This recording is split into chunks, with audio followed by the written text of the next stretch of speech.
A doubleheader for App State basketball on a snowy Saturday afternoon. On the men's side against JMU, they achieved a victory for the third consecutive time. It has been such a cool and unique opportunity spending time with my fun and furry friends. If you want a chance to cuddle with some lambs, stop by Land of Milk and Honey Farms this spring.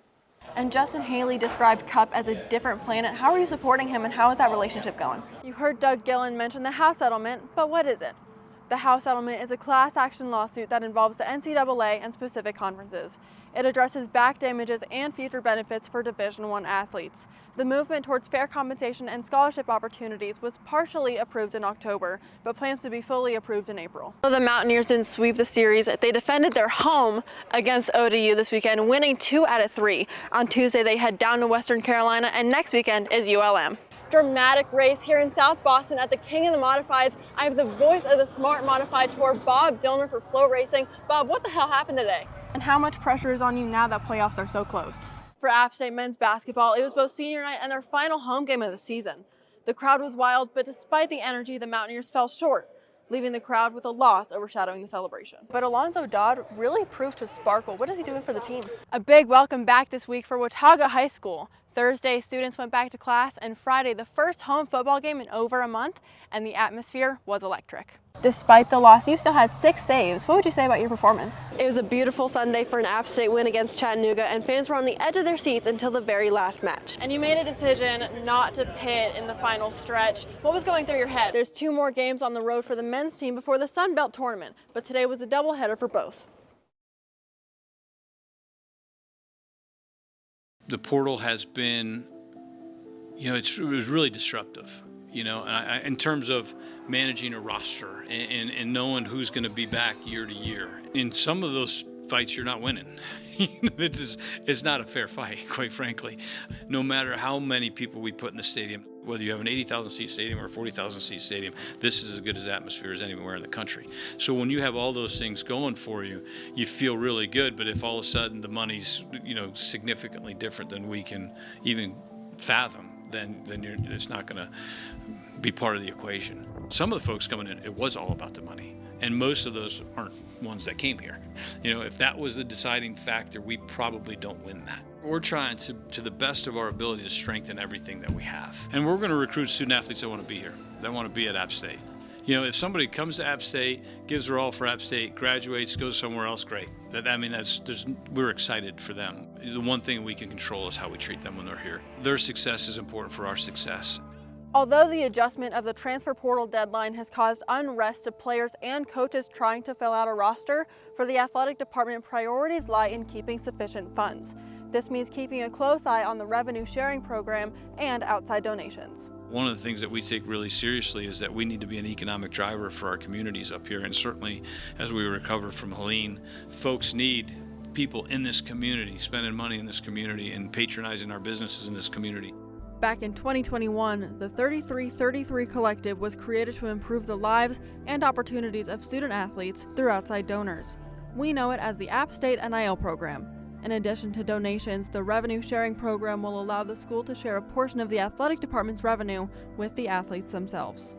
We're really going to focus on anything we do in the collective space with 3333. That's going to stay. We're going to work with those folks. But really, we're really transitioning to what does the House settlement look like. And then starting in July, we'll be able to do some of that funding inside the athletic department. That's why Football Support Fund, Yosef Club, directly supporting from a fundraising perspective the athletic department is really going to be a primary goal of ours moving forward.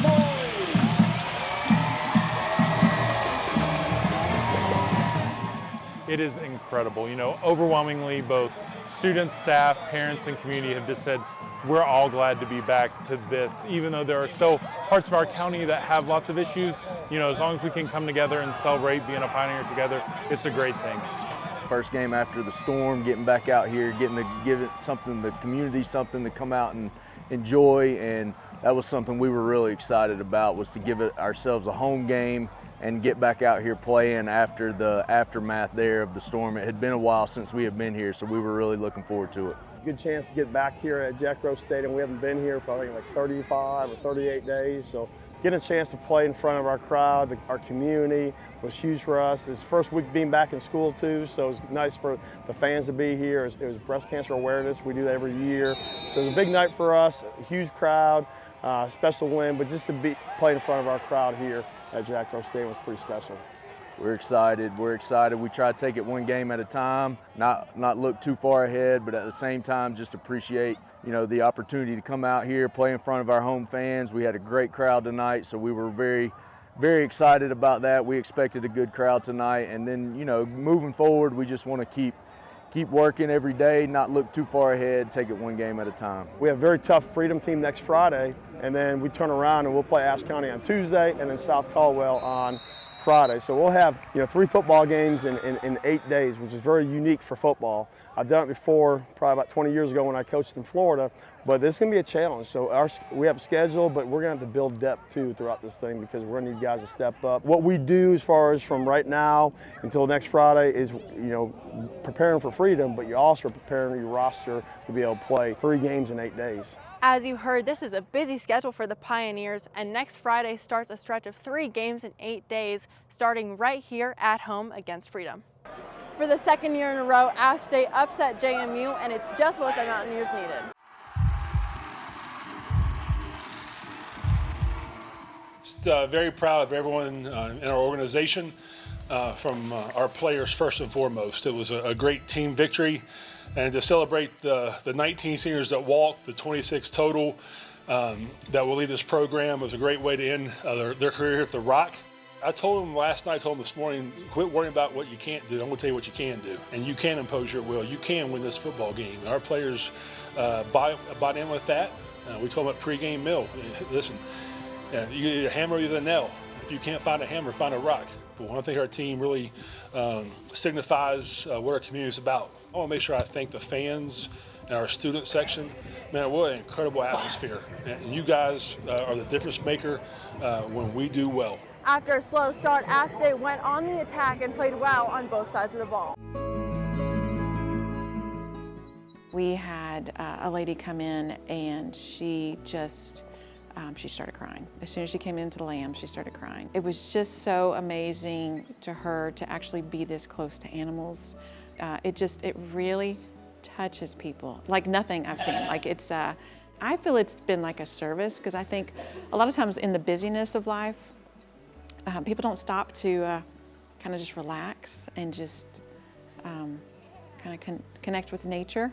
So God turned our lives right side up, and we wanted to glorify Him in our name. Since we started with one dairy cow, and we had been raising honeybees for forever, we thought the Land of Milk and Honey Farm, where God brings the children out of Egypt into the Promised Land, a land flowing with milk and honey. If we're going to do this as a farm, we're also going to do it as a ministry. And so I don't remember really what the discussion was, but we picked the name based on Genesis. It fit our place very well. Our biggest thing is we want to be an education to people. We got to continue being offensive. We got to focus a little bit more on the little details and a couple of weights. Just little things. Not mat returning guys, letting guys score at the end of periods. Stuff like that will bite you in the butt when the competition gets more competitive. And so we got to clean up some of those things and not wrestle so sloppy. You just learn you got to wrestle your own match. Different styles match up differently, and I like to go out there and score points, and that's what I try to do. It's hard to see somebody be stressed out and annoyed and upset and try so hard, and then it's a spiral down to an anger and a frustration, and I wouldn't really say a depression, but when you get kicked a lot. The biggest thing in my life that has helped me stay positive through this whole thing is the support of my family. I think I just try to remain calm, always keep the positive spin on everything, and just know, things are okay.